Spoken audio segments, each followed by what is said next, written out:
Welcome back to From the Horse's Mouth, week 16. And this is a great week because Mother's Day is at the end of this week, and I like that holiday. I think it's a good one.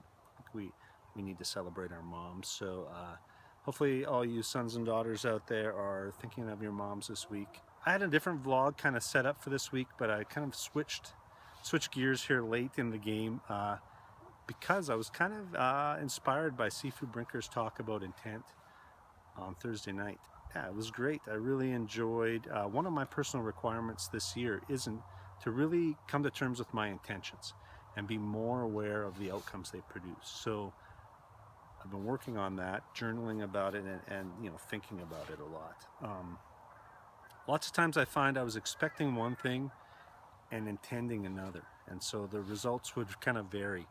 And my goal was to really kind of figure that out. So I knew what I intended is what I expected, and the outcomes of my intentions produced what I expected. And that's hard, I think I might get a small bit of it done in my lifetime of figuring that out, kind of coming to grips with it.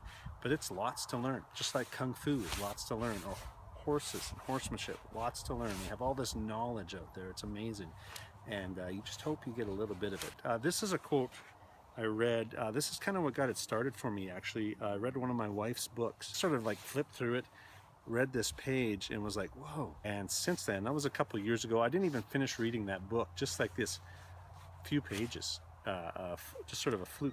So I've wrote it in my journal again. I've written it down a few times in different journals, but I want to share it with you today. It's by Gary Zukav, who is some sort of like self-help author.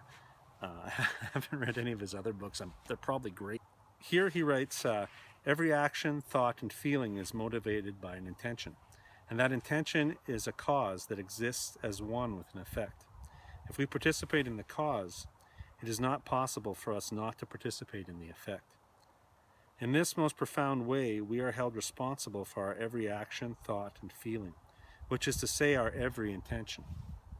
It is therefore wise for us to become aware of the many intentions that inform our experience, to sort out what intentions produce which effects, and to choose our intentions according to the effect we desire to produce.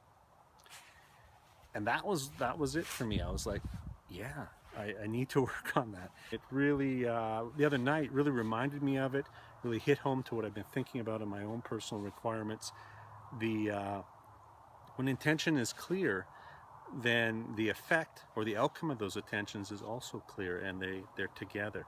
And I think sometimes, just like when Sifu was talking about the block and how it kind of got people started just going, making it all one instead of block and then counter. They were kind of block countering.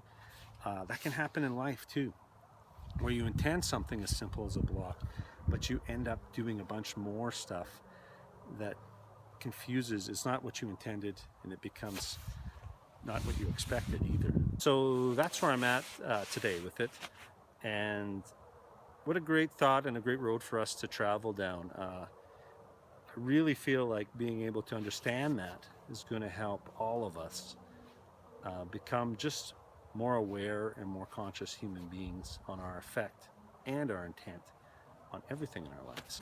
Thank you, Sifu Brinker, for bringing that up and just kind of spurring on my work on intention and those outcomes. Yeah, so enjoy Mother's Day.